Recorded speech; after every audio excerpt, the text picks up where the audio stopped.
అయితే అన్నిటి అంతము సమీపమై ఉన్నది కాగా మీరు స్వస్థ బుద్ధి గలవారై ప్రార్థనలు చేయుటకు మెలకుగా ఉండుడి. ఈ మాట గుర్తు చేసుకోండి. అన్నిటికీ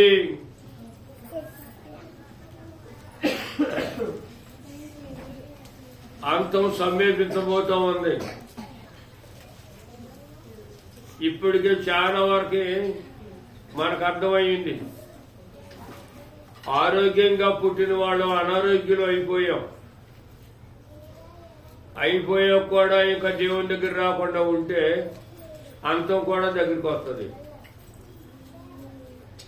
ఎన్నిసార్లు చెప్పినా వినని మనిషికి హఠాత్తుగా మరణం సంభవిస్తుంది.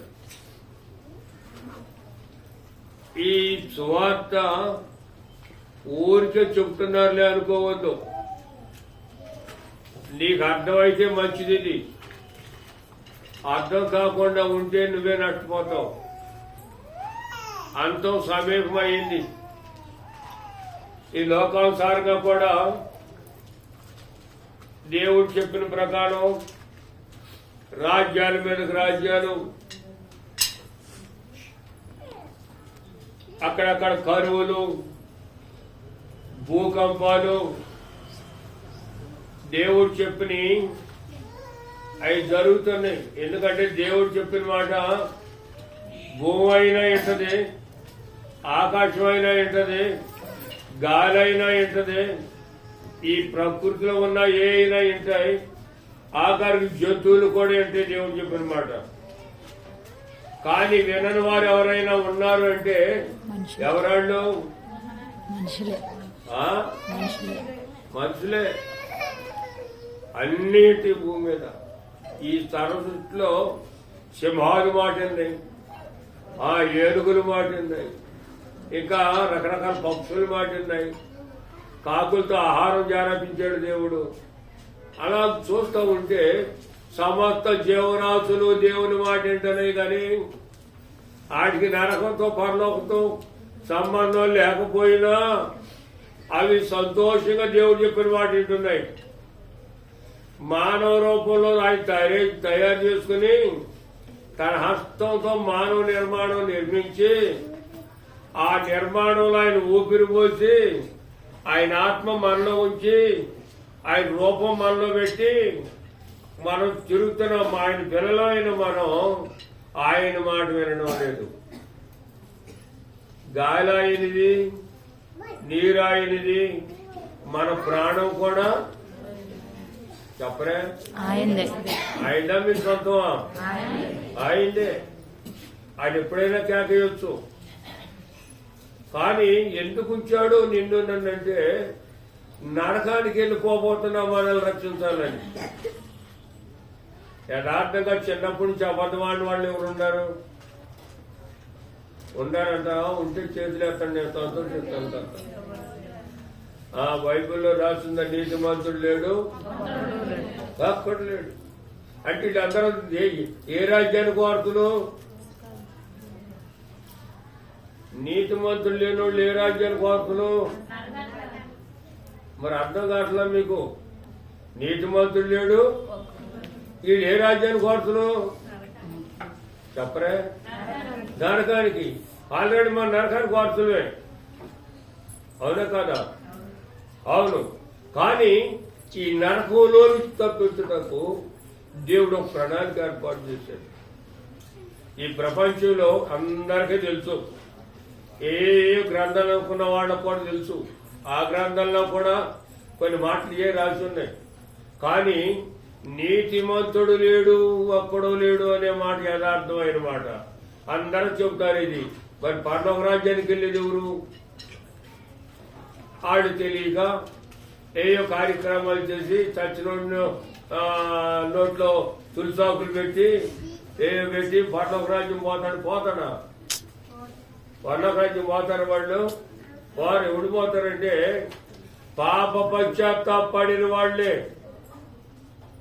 అబద్ధానికి విరుగుడనే మందు ఇచ్చాడు యేసయ్య మనకి.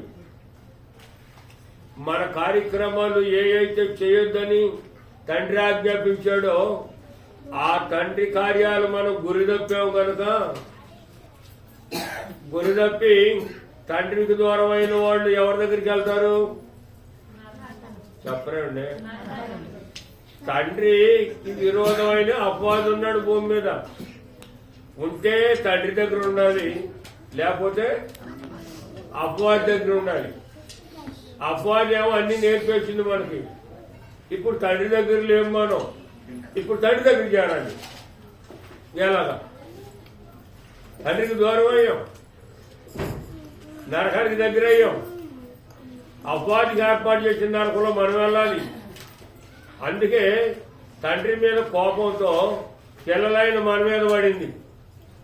మన మీద పడి ఎన్ని అబద్ధాలాడిచ్చిందో, ఎన్ని మోసాలు చేసామో, ఎన్నిసార్లు మన ఇష్టానుసారమైన ఆలోచనలు చేసామో, శారీరకంగా ఎన్ని పొరపాట్లు చేసామో, ఇవన్నీ అపవాది సంబంధమైన క్రియలు. అయితే మరి దేవుడు ఎందుకు మళ్ళీ ప్రేమించాడు అంటే అపవాది మాటిని మోసంలో పడ్డారు కనుక అపవాది నుంచి బయటకు తీయడానికి దేవుడు అవకాశం మనకు కల్పించాడు. ఆమేన్. అందుకొచ్చాడు ఆయన. ఖచ్చితంగా నరకానికి మీరు కాకపోతే నరకానికి వెళ్ళొద్దు. నా మాట వినండి. ఇప్పుడైనా నా మాట విని నా మాట ప్రకారం నడవండి. మీకు పరలోక రాజ్యం, నాతో పాటు నా రాజ్యకు వార్తలు ఉంటారు. నేను ఏర్పాటు చేసిన స్థలంలో మీరు కూర్చుంటారు అన్న దేవుడు మన కోసం దిగి వచ్చి మార్గం చూపించాడు. ఏ మార్గం అంటే మొట్టమొదటిదే యోహాను రాసిన మొదటి పత్రిక 1వ అధ్యాయం 9వ వచనం. అందరు చేయండి. మన పాపములను మనము ఒప్పుకొని ఎడల ఆయన నమ్మదగిన వాడు నీతిమంతుడును కనుక మన పాపములను క్షమించి సమస్త దుర్నీతి నుండి మనలను పవిత్రులుగా చేయును.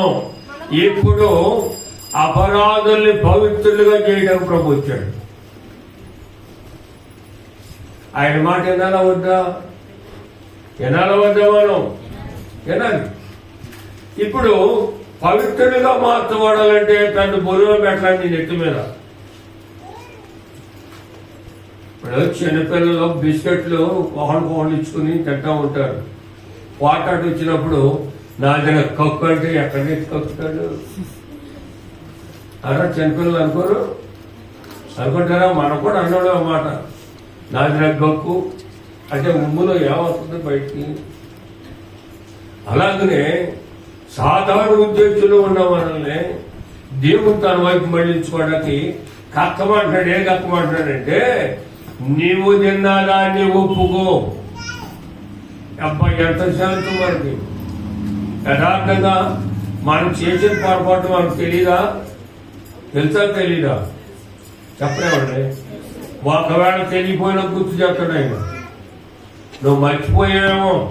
చిన్నప్పుడు బలపాలు దొంగతనం చేసింది మర్చిపోయి ఉంటావు.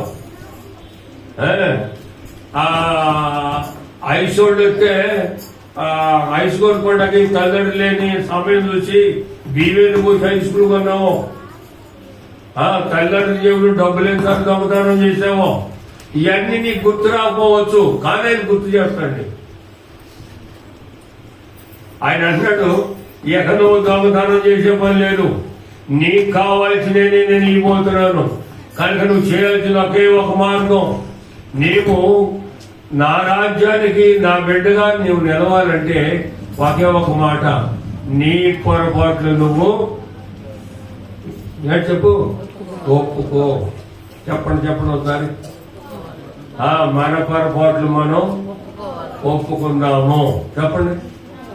మన పొరపాట్లు మనం ఒప్పుకుందాము. ఒప్పుకుంటేనే తప్పుకుంటాం. ఏది నరకాల నుంచి తప్పుకుంటాం.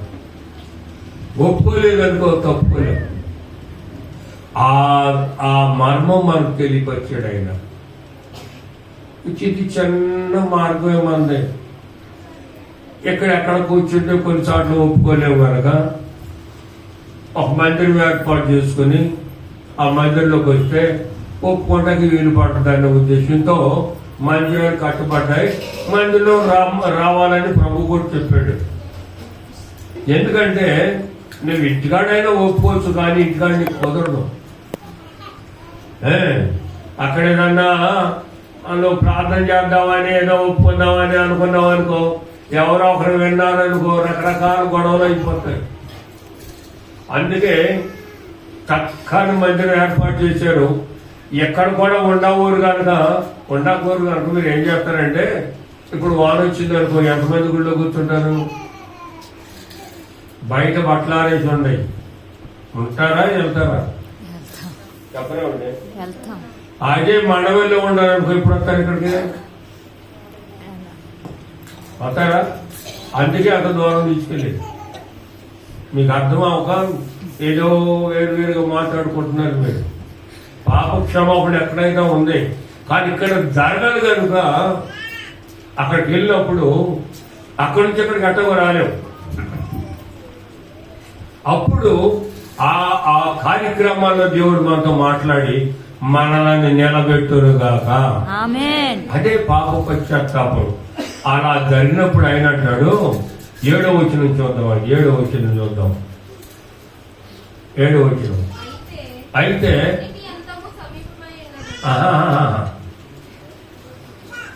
యోహాను రాసిన మొదటి పత్రిక 1వ అధ్యాయం 7వ వచనం.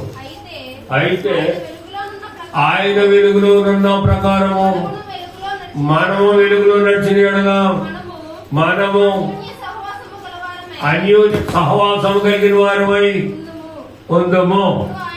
అప్పుడు ఆయన కుమారుడైన యేసు రక్తము పవిత్రులుగా చేయను. గట్టిగా చప్పట్లు కొట్టండి. గట్టిగా గట్టిగా గట్టిగా గట్టిగా. యేసు రక్తం పవిత్రులుగా ఉంది. ఆయన రక్తం ప్రవహిస్తూనే ఉంది, మన మధ్యలో సంచారం చేస్తా ఉంది. ఎప్పుడైనా ఒప్పుకుని ప్రభు అంటే ఆయన రక్తం వచ్చి నీ హృదయాన్ని కడుగునుగాక. యేసుని రక్తము పాపముల నుండి విడిపించును. యేసుని పడతాం పాడుకోవడం. రక్తము పాపముల నుండి విడిపించును. 1000 నాళ్లతో స్తుతించినాను, 1000 నాళ్లతో స్తుతించినాను. తీర్చలేము ఆ రుణమును, తీర్చలేము ఆ రుణమును. ఆనందయాత్ర ఇది ఆత్మీయయాత్ర. యేసుతో నూతన ఎరుసలేము యేసుతో నూతన ఎరుసలేము యాత్ర.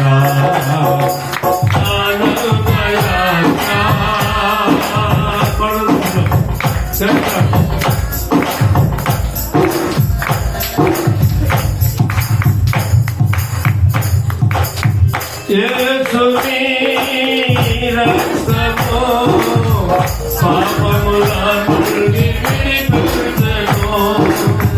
యేసుని రక్తము పాపముల నుండి విడిపించును. 1000 నాళ్లతో స్తుతించినాను, 1000 నాళ్లతో స్తుతించినాను. చేర్చలేము ఆ రుణమును, చేర్చలేము ఆ రుణమును. ఆనందయాత్ర ఇది ఆత్మీయయాత్ర. యేసుతో నూతన ఎరుసలేము యాత్ర. యేసుతో నూతన ఎరుసలేము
అది ఆ యాత్రలో కొనసాగాలంటే ఆయన రక్తంలో మనం కడగబడాలి. కడగబడకుండా దేవుని రాజ్యం సంపాదించుకునే వాళ్ళం కావు. ప్రియమైన దేవుని పిల్లలారా గమనించండి. చర్చికొస్తున్న పిల్లలారా, 5 కన్యకలేమో లోపలికి వెళ్ళారంట, 5 ఆగిపోయారంటే యేసు ప్రభు చెప్పిన ఉపమానంలో ఉంది ఈ మాటలో.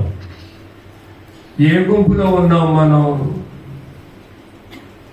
విడబడే గుంపులో ఉన్నావా, లేక దేవుని రాజ్యంలో చేరే గుంపులో ఉన్నావా? అందరం చేరదామని వచ్చాం.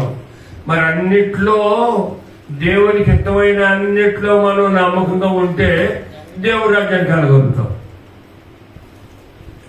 అన్నిట్లో నమ్మకంగా ఉంటే, నీ క్రియల్లో నమ్మకంగా ఉంటే, నీ ప్రవర్తనలో నమ్మకంగా ఉంటే నీవే చెప్తావు, నాకు దేవుడి రాజ్యం ఉంది, నా కుమార్తె, నా కుమారుడా మీరు రావట్లేదు, నాకు దేవుడి రాజ్యం ఉంది. ఇదిగో దానికి మూల కారణం ఇదే. నేను ఉదయాన్నే లేచి నా తండ్రిని ధ్యానించకుండా ఉండలేను. ఆమేన్. ఉదయాన్నే లేచి ఎవరైతే ప్రార్థిస్తారో వాడి ప్రార్థన దేవుడు ఆలకించును గాక. అది నీ ఇంట్లోనే జరిగే సమస్య. నువ్వు ఏ సైతం ముడిపడి ఉంటే ఉదయకాలం లేచి ప్రార్థించుకొని అడుక్కోవడం ముందుకి. ఎందుకు ఇదంటే బండిలో పెట్రోల్ లేకపోతే పొద్దున్నే ఎంత లెక్క తిరిగి వస్తుందని బండి? పెట్రోల్ లేని బండి ఎంత లెక్క తిరుగుతుంది చెప్పరే? ఎలా ఎక్కడికన్నా వెళ్దాం కూడా అవును. అయితే ఉదయకాల ప్రార్థన పెట్రోల్ లాంటిది నీకు. ఆమేన్. నువ్వు బయటకు వెళ్తున్నప్పుడు వస్తున్నప్పుడు నీ రాకపోకలో తోడుగా ఉంటుంది. అంతేకాదు నీ అవసరాలు తీరుస్తుంది. ఆయన చూస్తున్నాడు నిన్ను. ఆహా, నా కుమార్తె వాక్యం ఉన్నది, వాక్య ప్రకారం వచ్చి నన్ను అడుగుతున్న ఉదయకాలంలో తప్పకుండా ఈ బిడ్డకు నేను మేలు చేయగలను. గట్టిగా చెబుదాం, గట్టిగా చెబుదాం. ఈ పని చేయలేవా మనం? చేయొచ్చా చేయకూడదా? చూడండి ఎన్ని కార్యాలు జరుగుతాయో. ఎందుకు చెప్పండి? నేను ఒక వాక్యం చెప్పాను. నిన్న ఏం చెప్పాను మీకు వాక్యం? దైవజనుడు నడిపించేది కొద్ది కాలమే. ఆయన నడిపించేది అక్కడికంటే దేవుని దగ్గరికి. దేవునికి నీకు ఆ సహవాసం కల్పిస్తానికే దైవజనుడు నడిపించేది. తర్వాత దైవజనుడు ఆగిపోయినా ఎవరితో సహవాసం చేయాలి? అప్పుడు ఆయనే నీ ముందుండి నడిపిస్తాడు. ఆమేన్. ఆయనే నీ ముందుండి నడిపించడు గాక. ఈ వాక్యమైన నీ ముందు దేవుడు నడుచుడు గాక. నూతన కార్యాలు ఎంత జరుగును గాక. నూతన సంతోషం కలుగును గాక. ఒక పరలోక రాజ్య సంబంధమైన ఒక శక్తి నీలో కనబడదు కాక. దానికి మూల కారణం ప్రార్థన.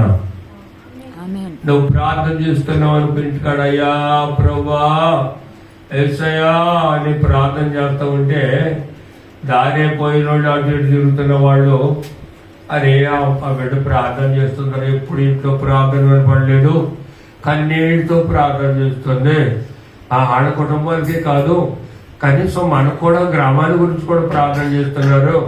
బా వాళ్ళు ఎంత శక్తి దైవికమైన శక్తి ఉందని అనుకుంటారా, వీళ్ళకేం పని పాటలేదు అనుకుంటారా? చెప్పరే.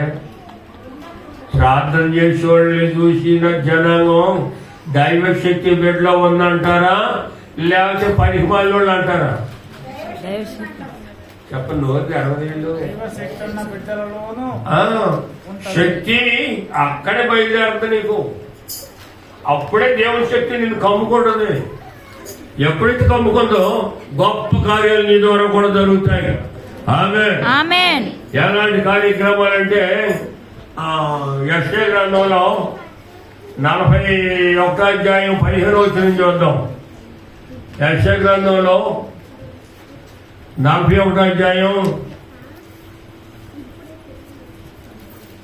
15వ వచనం చూద్దాం.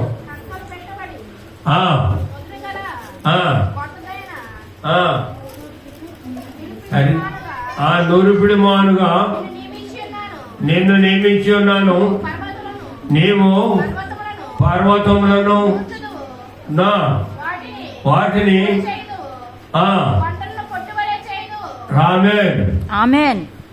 నీ దగ్గర ప్రార్థనా శక్తి ఉండడం సేపు కొండలు కూడా నేనేం చేయలేవు. కొండలంటే ఎవరు? లోకం. కొండ అంటే పెద్ద పర్వతం కాదు, అంతకంటే పర్వతం కంటే ఎక్కువైన అడ్డకు నీ ఇంట్లో ఉంటుంది. దాన్ని ఏం చేస్తావు? పిండి చేయగలుగుతావు నువ్వు. దేని ద్వారా? పిండి చేసాక ఆయన ఉన్నాడు.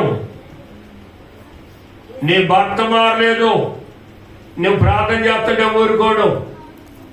మా అమ్మగారు ప్రార్థన చేస్తూ ఉంటే తెల్లరుదామని గౌరవని ఏడుతూ ఉంటే నేను బాగా తాగొచ్చి పొద్దున్న లేచి ఏమో ఎందుకంటే ఏడుతున్నావు, దారి పోయేళ్ళు ఇవ్వడంత క్షణం అనుకుంటాను కదా అంటే, అప్పుడు నేనే దబ్బటి తాగుతూనే ఉన్నా. అంటే చచ్చిపోయినా నేర్పుతున్నానే అనుకుంటానని నా భయం. అర్థమైంది మీకు? ఎవరు చచ్చారని ఎట్లా ఏడుతున్నావు అన్నీ అడుగుతూ ఉంటే గారు అనేది మళ్ళీ మౌనం అయిపోయి మళ్ళీ తెల్లదాం దిగినే ఏడుపు. ఆ ఏడుపే నన్ను మార్చింది. గట్టిగా చప్పట్లు కొట్టింది. మొండివాడినైనా చెడ్డవాడినైనా వ్యతిరేకినైనా నన్ను మార్చడానికి ఆ కన్నీటి ప్రార్థనే. ఆ ప్రార్థన మక్కన మార్చింది ఈ అమ్మగారిని, నాకంటే పెద్ద దేవుడ.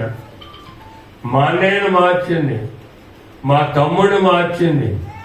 మా తమ్ముడు సేవ చేస్తున్నాడు, మా అన్నయ్య సేవ చేయట్లేదు, కానీ మా అక్కగారు సేవ చేసింది, నేను కూడా సేవ చేస్తున్నా. వీళ్ళందరికంటే వెనకాల మారింది నేనే. వీళ్ళందరినీ ప్రార్థన చేసేవాళ్ళందరినీ ఎగతాలు చేసేవాడు, బాగా ఎగతాలు చేసేవాడు. సేవకులు కూడా ఎగతాలు చేసేవాడు. అందుకు దేవుడు నీకుండా తెలివిని ఎట్ట వాడుకుంటున్నావో పనికిమాలిలోడని మంచం ఎక్కించాడు. పనికిమాలి పనులు చెప్తే ఊరుకుంటాడు, ఆ తెలివి ఉందని. నేనేది మాట్లాడతాను చెలవడవద్దని మాట్లాడితే కుదురుద్దా? ఆయన చూశాడు మొత్తానికి. కన్నీటితో విత్తువాడు సంతోషమైన పంట కొత్తాడు కోయడా. ఇప్పుడు కన్నీరు విత్తింది ఎవడు? అమ్మగారు. ఇప్పుడు సంతోషం ఎవరికొచ్చింది? నా ద్వారా ఆమె సంతోషించిందా కదా? ఆమె పడిపోయి చనిపోతున్న సమయంలో అక్క నేను ఉన్నాం, ఈ రాత్రి చనిపోతుందని అక్క కూడా అక్కడే ఉంది. అప్పుడే నేను కొత్తగా మారాను. ఎడిపోయిన దూసుకుపోతున్నాను ప్రార్థనకి. ఎక్కడ కూర్చున్నా కన్నీళ్ళే వస్తున్నాయి. ఎక్కడ కూర్చుని మాట్లాడదామని కన్నీటితోనే మాట్లాడుతున్నాం. ఫ్రెండ్ కనపడిన కన్నీళ్ళే, ఎవరన్నా అమ్మాయి కనపడినా కన్నీళ్ళే. అలాంటి హృదయంతో నింపబడిన నేను ఆ సమయంలో సుమారుగా 1 గంట సమయానికి ఇంటికి వచ్చినప్పుడు అప్పటికే తీసుకొచ్చారు మా తమ్ముడి దగ్గర నుంచి. సోహ లేదు, కోమలో ఉంది. మంచం మీద పడుకోబెట్టారు. బయట చలిగా లేస్తా ఉంది, వర్షం పడతా ఉంది. ఆ 1 గంటకు లేచి పైన గోళ్ళు అట్లన్నిటి చింపి చుట్టూరా పరదా కట్టి అట పడుకునే వారికి ఖచ్చితంగా కోడి కూర్చుని 4 అయింది. నిద్ర పోలా. అప్పటికే లేచి అక్కగారు ప్రార్థన చేస్తా ఉంది, నేను ప్రార్థన చేస్తాను. చూసేవారికి అమ్మగారు చనిపోద్దు అనుకున్న అమ్మగారు లేచి కూర్చోండి. మేమైతే చనిపోద్దు అనుకున్నాం. వయసును బట్టి అయినా, అది జబ్బును బట్టి అయినా, కోపంలోకి వెళ్ళిపోయింది కనుక ఇంకేం బతుకుద్ది, అమ్మ చనిపోతుంది, ఆయన తమ్ముడు అని అక్క ఏడుస్తుంది. సరే ఇప్పుడు చనిపోతే దేవుడి రాజ్యం ఉంది కదా అనుకుని నాకెందుకు దుఃఖం వచ్చిందంటే ఇంకా నా కోసం కన్నీరు గార్చే వాళ్ళు ఎవరు ఉన్నారు అని, అందుకు దుఃఖం వచ్చేది. ఎన్నాళ్ళు ఎంత వ్యతిరేకనైనా నా కొరకు కన్నీళ్ళు గార్చే తల్లి ఉంది. ఆ ప్రార్థన నన్ను కాపాడింది. లేకపోతే ఏనాడో మనం వంచిన వాడిని. పెద్ద పెద్ద లోతుగా 20 ఖండాలంటే 40 గజాల లోతు ఆ బావిని తవ్వుతూ ఉండేవాడు. నేను అప్పుడు బావిలు తవ్వేవాడిని. ఆ బండలు పైకి పంపిస్తా ఉంటే ఒక బండ తెల్లగా దారి నా మీద పడుతుంది. పంటకు సిద్ధంగా ఉంది. కేకలేత్ర పయ్యోడు నాకు వినపచ్చట్లా. మొత్తానికి పడింది కానీ ఓ చంపని పడింది. లేకపోతే ఆ రోజునే చనిపోవాలి. అప్పుడు ఎవరు జ్ఞాపమవుతారు? ఎవరు జ్ఞాపమవుతారు? దేవుడే. ఎవరి ద్వారా నీ దగ్గరికి వస్తాడు? నేను తాగుబోతునైతే, నేను తాగేది కాక 10 మందికి తాగుబోతుంటే నా దగ్గరికి దేవుడు ఎలా వస్తాడు? ఆమె కన్నిటికి వాగ్దానం చేసిన దేవుడు నన్ను మార్చుకున్నాడు. ఆమె కన్నీటికి, అమ్మా ఇదిగో నీ కన్నీరు నేను పట్టుకున్నాను, నీవు కనులారా చూస్తావు సంతోషాన్ని, కన్నీటితో విత్తుతున్నావు, సంతోషమైన పంట కొయ్యిపోతున్నావు అని వాగ్దానం చేసిన దేవుడు ఖచ్చితంగా నన్ను మార్చుకోవడానికి అవకాశం కలిగించాడు. ఆమేన్. అందుకే మంచం ఎక్కించాడు. మంచం ఎక్కితే ఇక ఆఖరి క్షణాల్లో ఉన్నప్పుడు కూడా నాలో ఉన్న సాధన నీకు విడిచిపెట్టలా. ఇన్ని నీళ్లు పోతున్నాడు నోట్లో, ఏగలు వస్తున్నాయి, తోలుకునే పరిస్థితి కూడా లేదు. దగ్గిటంత రక్తం పడుతుంది. డాక్టర్ ఏమో చనిపోతాడని చెప్పారు. మొత్తానికి ఏదో జరిగింది సంథింగ్. ఆ సమయంలో భార్య ఓ పక్క, నేను తల్లి ఓ పక్కనే ఏడుస్తున్నాడు. ఏడుతుంటే నాలో ఉండే సాతానని అమ్మ అది కాకపోతే మధ్యలో అవుతాడేమో, దావతవుతుందేమో అని, అయ్యా మధ్యలో పోయినా అంది. కాదు కానమ్మా